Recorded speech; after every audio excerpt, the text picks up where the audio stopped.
Hi friends, welcome back to my YouTube channel. ಇವತ್ತು ಉತ್ತರ ಕರ್ನಾಟಕದ ಸ್ಪೆಷಲ್ ಎಣ್ಗಾಯಿ ಮಾಡ್ತಾಯಿದ್ದೀನಿ. ಅದು ಹೇಗೆ ಮಾಡೋದಂತ, ಏನೇನು ಇಂಗ್ರೀಡಿಯೆಂಟ್ಸ್ ಬೇಕು ಅಂತ ಮೊದಲು ನೋಡೋಣ ಬನ್ನಿ.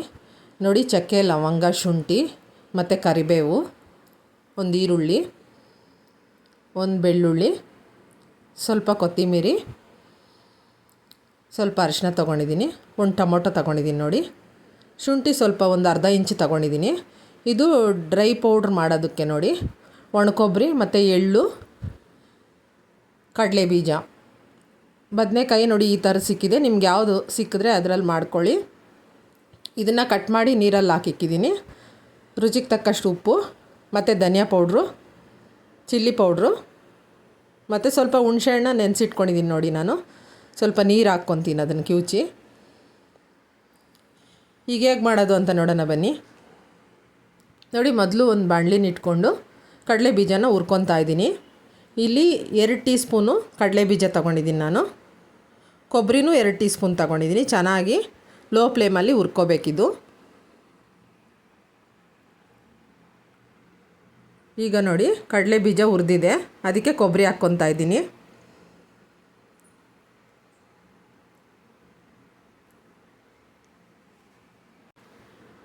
ಎಳ್ಳು ಹಾಕ್ಕೊತಾ ಇದ್ದೀನಿ, 1 ಟೀ ಸ್ಪೂನ್ ಹಾಕ್ಕೊತಾ ಇದ್ದೀನಿ. ಆಲ್ರೆಡಿ ರೋಸ್ಟ್ ಆಗಿದೆ ಅದು, ಸುಮ್ಮನೆ ಬಿಸಿಗೆ ಹಾಕ್ಕೊತಾ ಇದ್ದೀನಿ. ಸ್ಟವ್ ಆಫ್ ಮಾಡಿ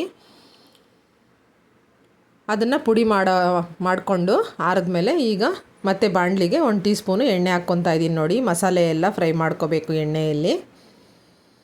ಮೊದಲು ಈರುಳ್ಳಿ, ಚಕ್ಕೆ, ಲವಂಗ, ಶುಂಠಿ, ಬೆಳ್ಳುಳ್ಳಿ, ಕರಿಬೇವು ಇವೆಲ್ಲ ಹಾಕ್ಕೊಂಡು ಚೆನ್ನಾಗಿ ಹುರ್ಕೋಬೇಕು.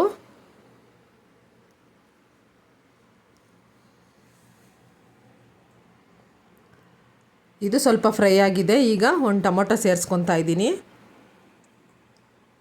ಹುಣಸೆಹಣ್ಣು ನೆನೆಸಿರೋದ್ರಿಂದ ಒಂದು ಟೊಮೊಟೊ ಹಾಕ್ತಾಯಿದ್ದೀನಿ, ಹುಳಿ ಜಾಸ್ತಿ ಆಗುತ್ತೆ ಅಂತ. ಟೊಮೊಟೊ ಎಲ್ಲ ಫ್ರೈ ಆದಮೇಲೆ ಆರಕ್ಕಿಡಿ. ಆರಿದ್ಮೇಲೆ ಮಿಕ್ಸಿಗೆ ಹಾಕ್ಕೊಳ್ಳಿ.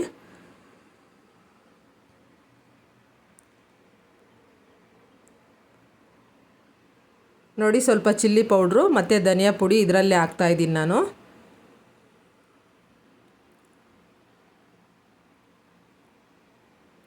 ನುಣ್ಣಗೆ ಪೇಸ್ಟ್ ಮಾಡ್ಕೊಳ್ಳಿ. ಮೊದಲೇ ಮಾಡ್ಕೊಂಡಲ್ಲ ಡ್ರೈ ಪೌಡ್ರು. ನೋಡಿ, ಇದು ಒಂದು ಕಪ್ಪಿಗೆ ಹಾಕ್ಕೊಂಡಿದ್ದೀನಿ. ಈಗ ಬದನೆಕಾಯಿನ ತೊಳೆದು ಸೈಡ್ಗೆ ಇಟ್ಕೊತಾ ಇದ್ದೀನಿ.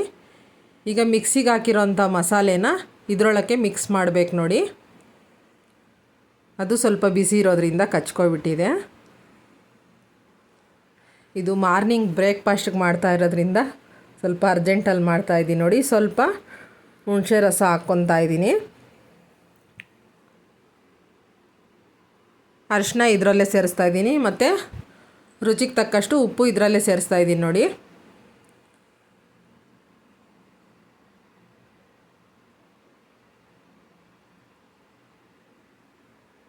ಮಸಾಲೆನ ಈ ಥರ ಮಿಕ್ಸ್ ಮಾಡಿಕೊಂಡು ಈ ಥರ 4 ಹೋಳು ಮಾಡ್ಕೊಳ್ಳಿ.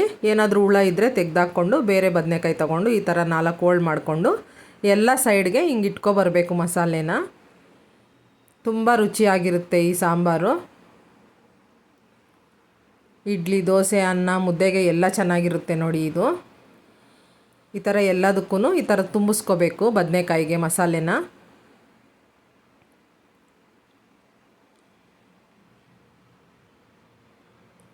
ಯಾರಿಗೆಲ್ಲ ಈ ಸಾಂಬಾರು ಫೇವ್ರೇಟು ಅಂತ ಕಮೆಂಟ್ ಮಾಡಿ. ನೋಡಿ, ಎಲ್ಲದರಲ್ಲೂ ತುಂಬಿಸಿದ್ದಾಯಿತು. ಈಗ ಒಗ್ಗರಣೆ ಮಾಡ್ಕೊಳ್ಳೋಣ. ಅದೇ ಬಾಣಲಿಗೆ ಸ್ವಲ್ಪ ಎಣ್ಣೆ ಹಾಕ್ಕೊತಾ ಇದ್ದೀನಿ. ಸ್ವಲ್ಪ ಹೆಚ್ಚಾಗಿ ಹಾಕಿದ್ರೆ ಚೆನ್ನಾಗಿರುತ್ತೆ ಈ ಸಾಂಬಾರಿಗೆ.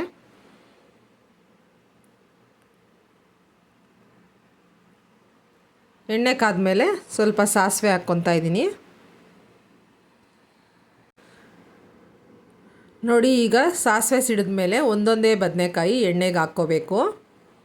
ಲೋ ಫ್ಲೇಮಲ್ಲಿ ಇಟ್ಕೊಂಡು ಹಾಕ್ಕೊಳ್ಳಿ, ಯಾಕಂದರೆ ಬಿಸಿ ಇರುತ್ತಲ್ಲ ಎಣ್ಣೆ, ಸಿಡಿಯೋ ಚಾನ್ಸ್ ಇರುತ್ತೆ.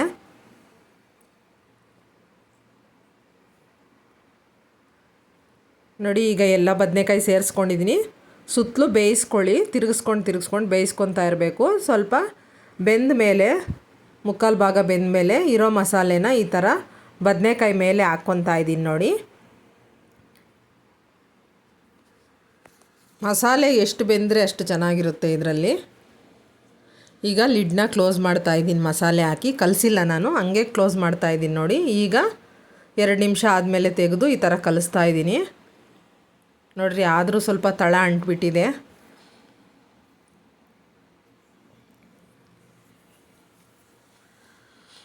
ಚೆನ್ನಾಗಿ ಫ್ರೈ ಮಾಡ್ಕೋಬೇಕು ಮಸಾಲೆಯಲ್ಲೇ, ನೀರು ಸೇರಿಸ್ದಲ್ಲೇ ಮೊದಲು ಫ್ರೈ ಮಾಡ್ಕೊಳ್ಳಿ.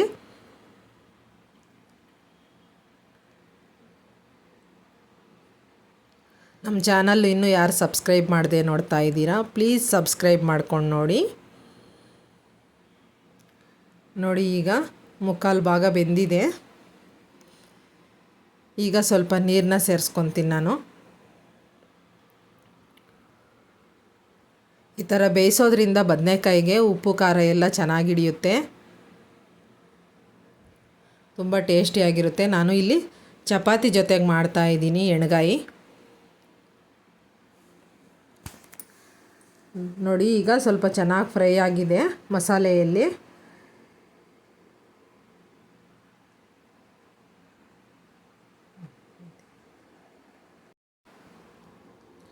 ಉತ್ತರ ಕರ್ನಾಟಕದಲ್ಲಿ ಯಾವುದೇ ಶುಭ ಸಮಾರಂಭಗಳಾದಾಗ ಅವರು ಈ ಎಣ್ಗಾಯಿನ ಜಾಸ್ತಿ ಮಾಡ್ತಾರೆ.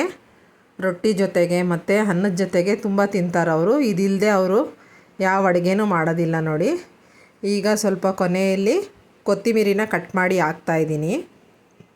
ಕೊತ್ತಿಮೀರಿ ಕಟ್ ಮಾಡ್ಕೊಂಡು ಹಾಕ್ಕೊಂಡು ಚೆನ್ನಾಗಿ ಕಲಿಸ್ಕೊಳ್ಳಿ. ಈಗ ಚೆನ್ನಾಗಿ ಫ್ರೈ ಆಗಿದೆ ಮಸಾಲೆ ಎಲ್ಲ. ಈಗ ಸ್ವಲ್ಪ ನೀರು ಸೇರಿಸ್ಕೊತಾ ಇದ್ದೀನಿ ನಾನು. ಇದು ಗಟ್ಟಿಯಾಗೆ ಮಾಡೋದು, ನೀರಾಗಿ ಮಾಡಬಾರ್ದು, ಚೆನ್ನಾಗಿರೋದಿಲ್ಲ ಟೇಸ್ಟು. ಸ್ವಲ್ಪ ನೀರು ಸೇರಿಸ್ಕೊಂಡು ಕುದಿಸ್ಕೋಬೇಕು ನೋಡಿ. ಅದಕ್ಕಿರಬೇಕು ಮಸಾಲೆ ಎಲ್ಲನೂ. ಈಗ 1-2 ನಿಮಿಷ ಲಿಡ್ನ ಕ್ಲೋಸ್ ಮಾಡ್ತಾಯಿದ್ದೀನಿ. ಇನ್ನೊಂದು 2 ನಿಮಿಷ ಬೆಂದರೆ ಸಾಕು, ಎಣ್ಗಾಯಿ ರೆಡಿ ಆಗುತ್ತೆ ನೋಡಿ. ಈಗ ಬೆಂದಿದ್ದಾಯಿತು ನೋಡಿರಿ. ಹಿಂಗೆ ಇಸ್ಕಿ ನೋಡಿ, ಸ್ಪೂನಲ್ಲಿ ಗೊತ್ತಾಗುತ್ತೆ ನಿಮಗೆ. ಗ್ರೇವಿ ಥರ ನೋಡಿ, ಈ ಥರ ಬಂದಿದೆ. ಈಗ ತುಂಬ ರುಚಿಯಾದ ಎಣ್ಗಾಯಿ ಅಥವಾ ಎಣ್ಣೆ ಬದನೆಕಾಯಿ ರೆಡಿಯಾಗಿದೆ ನೋಡಿ.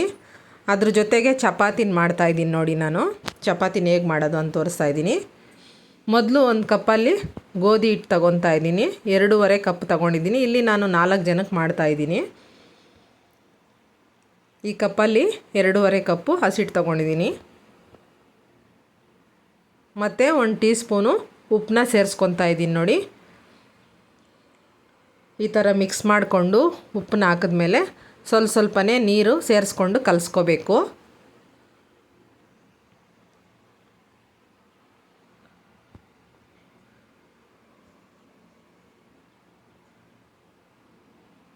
ನೋಡಿ, ಸ್ವಲ್ಪ ಎಣ್ಣೆ ಹಾಕ್ಕೊಂಡು ಚೆನ್ನಾಗಿ ಇಸುಕ್ಕೊತಾ ಇದ್ದೀನಿ. ಹಸಿಟ್ಟು ಚೆನ್ನಾಗಿ ನೆಂದರೆ ಚಪಾತಿ ಚೆನ್ನಾಗಿ ಬರುತ್ತೆ. ನಾನು ಸಾಂಬಾರು ಮಾಡೋಕ್ಕೆ ಮುಂಚೆನೇ ಹಸಿಟ್ಟನ್ನ ಕಲಸಿಕ್ಕಿದ್ದೆ. ನಾನು ಆದರೆ ಕೊನೆಯಲ್ಲಿ ತೋರಿಸ್ತಾ ಇದ್ದೀನಿ ನೋಡಿ. ಈ ಥರ ಸ್ವಲ್ಪ ಎಣ್ಣೆಯೊಂದಿಗೆ ಚೆನ್ನಾಗಿ ಇಸ್ಕಿಕ್ಕಿದ್ರೆ ಚೆನ್ನಾಗಿ ಬರುತ್ತೆ. ಈಗ ಯಾವ ಥರ ಉಜ್ಜೋದು ಅಂತ ತೋರಿಸ್ತೀನಿ ಬನ್ನಿ ನೋಡಿ. ಈ ಥರ ಸ್ವಲ್ಪ ಚಿಕ್ಕ ಉಂಡೆಗಳ್ನ ತಗೊಂಡು ಪೌಡ್ರನ್ನ ಹಾಕ್ಕೊಂಡು ಈ ಥರ ಸುತ್ತಲೂ ಹಾಕ್ಕೊಂಡು, ನಿಮ್ಮ ಹತ್ರ ಉಡ್ಡಿಂದಿದ್ರೆ ಉಡ್ನಲ್ಲೇ ಮಾಡಿ.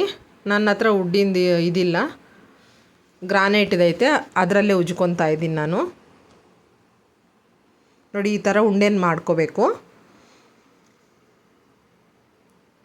ಆಮೇಲೆ ಸ್ವಲ್ಪ ಗೋಧಿ ಹಿಟ್ಟನ್ನ ಹಾಕ್ಕೋಬೇಕು, ಒಣ ಹಿಟ್ಟನ್ನ. ಆಮೇಲೆ ಆ ಕಡೆ ಈ ಕಡೆ ಹಿಂಗಂದು ಮತ್ತು ಉಜ್ಜಬೇಕು ನೋಡಿ. ಈ ಥರ ಉಜ್ಜಬೇಕು. ಯಾರು ಹೊಸ್ದಾಗಿ ಕಲಿತಾ ಇದ್ದರೆ ಅವ್ರಿಗೆ ಯೂಸ್ ಆಗುತ್ತೆ ಇದು ರೆಸಿಪಿಗಳು.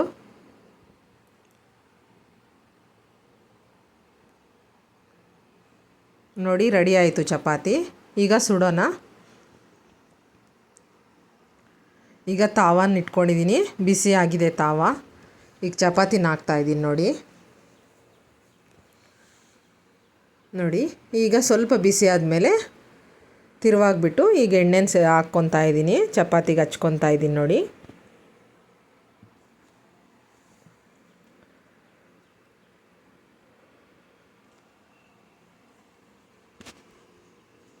ಸುತ್ತಲೂ ಈ ಥರ ಎಣ್ಣೆನ ಹಚ್ಕೋಬೇಕು. ಮತ್ತೆ ಉಲ್ಟಾ ಮಾಡಿ ಮತ್ತೆ ಎಣ್ಣೆ ಹಚ್ಕೋಬೇಕು ನೋಡಿ. ಸ್ಮೂತಾಗಿ ಬರುತ್ತೆ ಚಪಾತಿ, ಮೆತ್ತಗಿರುತ್ತೆ, ಚೆನ್ನಾಗಿರುತ್ತೆ. ಚೆನ್ನಾಗಿ ನೆಂದಷ್ಟು ಹಸಿಟ್ಟು ತುಂಬ ಚೆನ್ನಾಗಿ ಬರುತ್ತೆ ಚಪಾತಿ. ನೋಡ್ತಾ ಇರ್ಬೋದು ನೀವು ಎಷ್ಟು ಚೆನ್ನಾಗಿ ಬಂದಿದೆ ಅಂಥೇಳಿ. ಸುತ್ತಲೂ ಈ ಥರ ಸುಟ್ಕೋಬೇಕು ಚೆನ್ನಾಗಿ.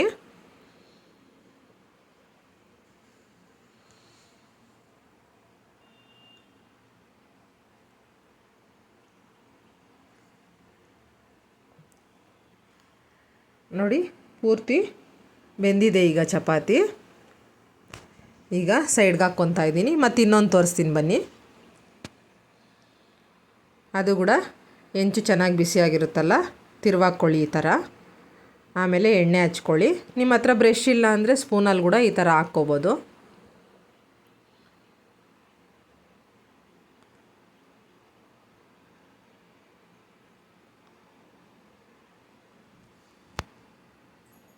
ನೋಡಿ ಉಲ್ಟಾ ಮಾಡಿಕೊಂಡು ಮತ್ತೆ ಎಣ್ಣೆ ಹಚ್ಕೋಬೇಕು. ಎಲ್ಲ ಕಡೆ ಸ್ಪ್ರೆಡ್ ಆಗೋ ಥರ ಹಚ್ಕೋಬೇಕು ನೋಡಿ. ಯಾರು ಬಿಗಿನರ್ಸ್ ಇರ್ತೀರ ಅಡುಗೆ ಮಾಡೋರು ಅವ್ರಿಗೆ ಈಸಿ ಆಗುತ್ತೆ ಇದೆಲ್ಲ ನೋಡಿ. ಬರೋವರು ಬೇಜಾರು ಮಾಡ್ಕೋಬೇಡಿ, ಇದೇನಪ್ಪ ಈ ಥರ ಡೀಪಾಗಿ ತೋರಿಸ್ತಾರೆ ಅಂತ.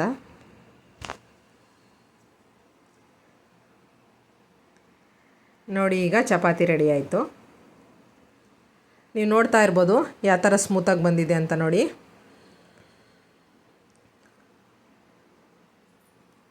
ನೀವು ಎಣ್ಣೆ ಹಾಕ್ದಲೇ ಹಂಗೆ ಸುಡ್ಬೋದು. ಮಕ್ಕಳ ಲಂಚ್ ಬಾಕ್ಸ್ಗೆಲ್ಲ ಏನು ಡ್ರೈ ಆಗೋದಿಲ್ಲ ಆ ಥರ ಸುಡೋದ್ರಿಂದ. ನೋಡಿ ಎಣ್ಗಾಯೊಂದಿಗೆ ಚಪಾತಿ ರೆಡಿಯಾಗಿದೆ. ಬನ್ನಿ ತಿನ್ನಿರಿ. ಹೇಗೆ ಬಂತು ಅಂತ ಕಮೆಂಟಲ್ಲಿ ತಿಳಿಸಿ. ನಮ್ಮ ರೆಸಿಪಿಗಳು ಇಷ್ಟ ಆದರೆ ಲೈಕ್ ಮಾಡಿ, ಶೇರ್ ಮಾಡಿ, ಸಬ್ಸ್ಕ್ರೈಬ್ ಮಾಡ್ಕೊಂಡು ನೋಡಿ.